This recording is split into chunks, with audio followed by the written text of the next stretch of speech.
Please join us in welcoming co-founder and CEO of Navan, Ariel Cohen, in discussion with Skift Director of Research, Seth Borko. Great job there.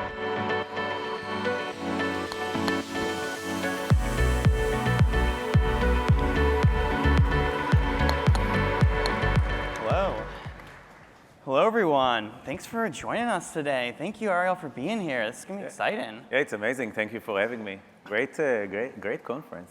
Really big. So, Ariel, you are the CEO of a startup tech corporate travel company. At the start of this year, you were the CEO of a company called Trip Actions. Today, you're the CEO of a company called Navan. Yeah. So, did you change companies, or what happened there? I've moved. No. Yeah.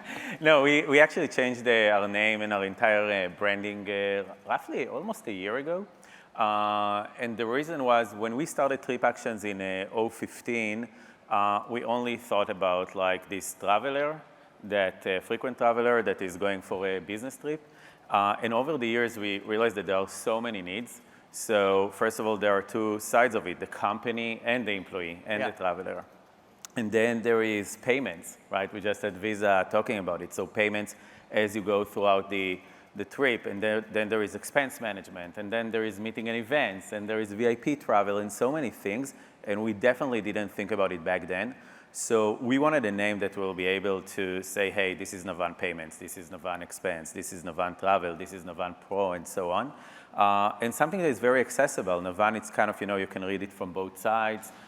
It kind of speaks to every type of user, and that was the idea. I like that symmetry of the name was a consideration. It was definitely a consideration. Love that. Yeah. So it kind of reflects your transition from maybe some of your pure corporate travel origins to more of a fintech, broader expense management platform as well. I'm thinking about it as an experience for the traveler, an experience for the people that are managing travel, and everybody needs to, so think about it, you go to a trip and you're in the hotel, right? And you book the hotel through us and probably the flights and the car, but then you need to expense it.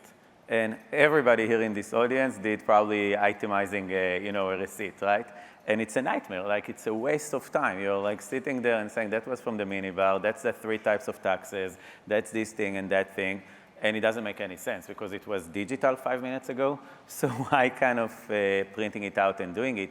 So that's the entire thing. It's the total experience all the way from the time that you book your trip, things that happens to you, while you're on the go, expensing it, the payments that you use, everything. So you guys have that full ecosystem around corporate travel, around business travel.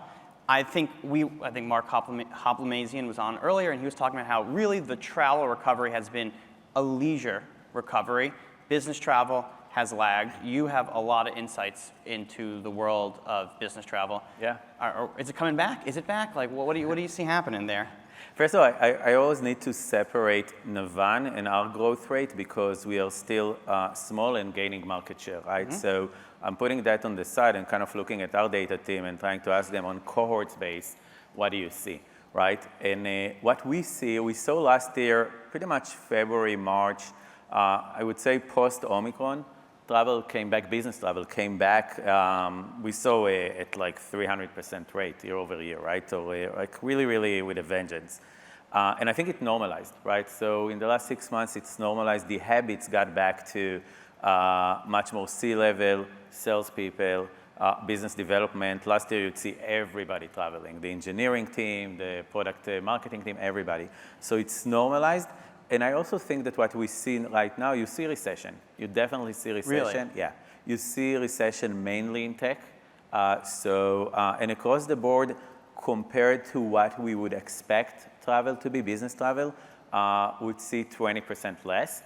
Again, our growth rate is different. We're actually going to grow this year more than 50% year over year, but that's because of our growth rate. But if I'm taking into account what we'd expect business travel to be, it's 20% less. If I can just double click on that comment, you said like recessionary growth rates. A lot of people say that like travel feels really healthy. I mean, can you tell us more about that? Is that just tech specific, or are you seeing other sectors that are seeing growth? Most of the area that we see decline is tech. Yeah. You do see some industries, but you actually also see industries that are traveling even more than what they used to travel before the pandemic. So, what's an industry that's traveling more, you think? If I could push you. I think entertainment, and I will not go to specific company names, but entertainment and media are actually traveling more right now, which is interesting. I think the strike kind of, the writer strikes and all of this impacted the trend for a certain period of time, and now you can actually see it coming back and pretty fast. So that's an area that we see a lot of travel. Yeah, I mean, the economy is not tech. There's so much more to it. Exactly. One of these conversations we've been having a lot is around this idea of blended travel. People who are traveling for business use cases, but also tacking on or adding on leisure use cases. Yes. If I'm not mistaken, you guys have launched or are launching a new feature around that. So what's the thought there? So people that are using our platform, so we are B2B, but we always allowed the employees of a company that is using us to use us for their consumer travel. And it's kind of a different functionality, mostly gearing to vacation and the family is coming with you and so on. And 5 months ago, we introduced a rewards program where we pay your employees to save you money. So if you're basically deciding to get a better, rate for hotel and stuff like that, we're gonna reward you. We give you rewards. You then can use these rewards for your personal trips on our platform. So we see this entire leisure thing, to your point, of like I'm adding 2 days on a business trip. This is a major area of growth for us. But also, I'm taking my family for a trip on our platform because first of all, we have really good inventory. Good prices, and also you can use this rewards program when you book your personal trip. So it's something that companies really like because it's kind of rewards for their employees. It creates a lot of engagement, but it also meets this thing that, if I'm going all the way and I'm I'm in London and the weekend is coming, can I stay for an extra 2 days? And the functionality that we've introduced is the ability to separate. So you book the 5 days trip, and we know to kind of say these 3 days are paid by your company, and you also, they have visibility to it, but these 2 days are paid by you, and they don't have visibility to it. So that's kind of, the interesting thing that we did there. Are you seeing a lot of uptake of that? That's one of our fastest growing areas right now. I would say that the two, and it's kind of interesting because we talked about the economy, the 2 interesting areas that we really grow these days are leisure and also non-managed. So non-managed, I've never managed travel in my life, and I'm kind of maybe an office admin, and I want some organization there, and I'm going to introduce business travel management. Yeah, and so for the folks in the audience, like managed travel is when a large Fortune 500 company, they've got a very prescribed policy and plan you have to book within the plan, and unmanaged is maybe smaller enterprises or just companies with less of a structure around their travel plans? 100%, and I would even say, and maybe it's kind of a corporate travel dirty secret, even if you are a big corporation and you are managing travel, what we see is that half of the employees are not going to use the platform. Right? They're going to go rogue, that's the industry term.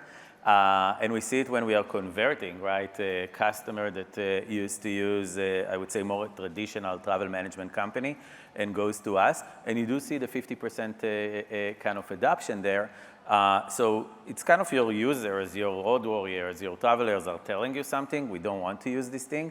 And we consider this as non-managed as well, right? So we know to convert that to using our product, but we also know to go to companies that for the first time wants to manage travel. And I'm always joking and I'm saying, and they don't want to go to the dentist in the process because, like if you look at the tools that are out there, it's kind of hard to bring it to a company that never managed travel. So that's kind of an area of growth for us. Okay. And I wanted to ask you, let's talk about technology. You are a tech-forward company. You've built your platform from the ground up around technology. The big buzzword we're required to mention in every session is artificial intelligence. You've done a lot with AI. Tell us about that. I told you, I think we talked about it there, that I saw this meme that like this guy is coming to the stage. Maybe it's a joke about me. And he's kind of coming and the only thing that he says is AI and he leaves the stage. So maybe that's what round we're of applause. do. Well, you're an AI guy. You've got a lot of AI. But let's talk about it seriously besides I would say just the trend.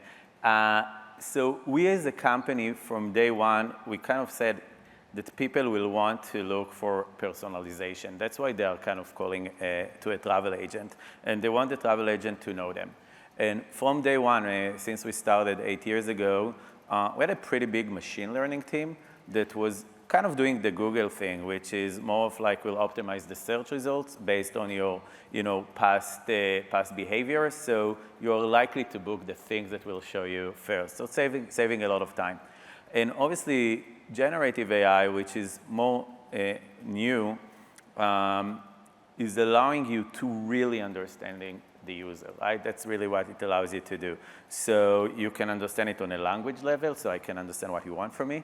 But I can take it further and anticipate, what do you want to book? What you can, want to book there. So it kind of it has the ability to create this personalization that you are getting usually on a conversation with a person. And that's kind of what we've released today, and we can talk about it more. Yeah, so we've got a new release. We've actually got a video clip we can put up of you have a chatbot called Ava, but today it's going to become, I guess, more than a chatbot. You're launching some really new concierge features, right? Exactly. So Ava was always trying to understand you, and the obvious thing was to go to support. You need to change your trip. You need to, you need to get something from us, and for quite some time we've been using Ava for that. What we've released today is Ava, that you're basically telling Ava, hey, I want to go to London, okay? So where should I go, right? And based on my past behavior, it will tell me, hey, these are the 3 hotels that you are likely to want to book. And there is something here in the demo that she's telling you, do you want me to book this thing for you as usual because you care about, restaurants and the gym and so on? And it's real. It's not like we are looking if the hotel has a restaurant or a gym. It's not interesting. It's about the type of gym, the type of restaurant that you usually like to go to. And we are scanning all of your past chats with us. We are scanning all of the reviews. So we are actually not relying on structured data there. We are making some sense of it. And we are telling you, here are the 3 hotels that we think that probably you want to book. Do you want us to kind of create some comparison between them and book it for you? So to do that, from a technology perspective, you need to actually, in this very simple functionality, there are 3 LLMs that are involved there, 3 completely different LLMs. There is our data, there is our API to eventually book a trip. So it's actually fairly simple functionality, but a lot of complexity behind the scenes. An LLL is a large language LLMs, model. yeah. That's the kind of AI that we're talking about here. Yeah. I want to ask you a bit about like AI innovation here. AI is the big thing of hype, and people are gonna. I've heard people say like, oh, we've been using AI for years. ChatGPT is only like 6 months old. Yeah. Can you differentiate maybe between LLM AI and the old school AI and how you guys are moving quickly to integrate new AI? I don't think it's old school versus new school. It's just different branches on the same kind of thing. And just the concept of I can predict from a large language model, what you're going to say next or what do you want, was introduced, I think, in 2018.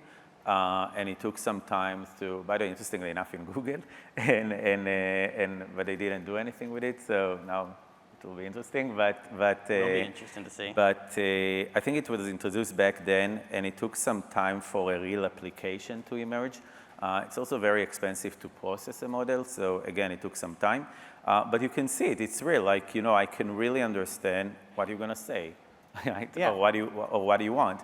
So if you do that and then you reuse it, can I understand what you're gonna book? Yes. Can I understand what type of support do I need to give you? Yes, and in really, really high percentages. I'll tell you an interesting story about our technology. In our context, we could only understand you in kind of roughly 89%. So we're having this discussion. And if I will not understand 10% of what you're telling me, you'll not be able to speak with me, right? So 10% means a lot. And then we said, yeah, but like in this discussion, if I will not understand you, you'll ask me a follow-up question, right? You'll try to narrow it down. So can we do that? Can we actually run the model again? And instead of kind of asking you what the hell do you want, kind of already assume what would be the question that will kind of narrow it down. and it took us to 99.9%, right? That means that I really get you. And then, you know, you look at maybe the model is lying, right? And it will. So no, it will definitely will. So that's kind of more of the risks around AI. So how do you capture that? I can kind of start to tell you some, a model can tell you some bullshit things. So we've put another model that actually is supervising the first model, and together they're actually realizing to what we are calling the truth. So there is a lot of complexity there, but there is a lot of innovation there that is So it's not as simple as just take an AI out of the box and plug it in. I've spoken with your chief technology officer, Elon. He's a bit of a mad scientist. He's tinkering around with all that stuff. What are the lessons then for the travel industry? Like if someone wants to launch a generative AI-powered tool, like can they just do it, or is it? How did you do it? First of all, you need to have the team, right? So when I was saying that we started AI or machine learning in 2015, I meant it, and today we have a pretty big team that can do a lot of different things around AI. So, and it's not easy to have that team. I think that sometimes people are confusing IT with engineering. Yeah. So the fact that you have an IT team that can integrate some stuff or can develop some stuff does not mean that you can hire you know, an AI engineer. That's actually probably, I can tell you something, it's something interesting. The AI engineers in our company, some of them are making way more money than what I'm making, right? So well, that can tell you how expensive we talk about a labor crisis in hotels or airlines, but hiring machine learning or AI engineers is also a bit of a labor crisis, right? It is really, really, really, really hard. And they will not come to work for you just for the money. They will need to see that what you're doing is cutting edge. It's super, super interesting. And there has to be research as part of it. And if you will not offer that, there is no way, right, that you're going to hire the people that will actually build the stuff that so hiring AI engineers becomes a cultural problem for a company then?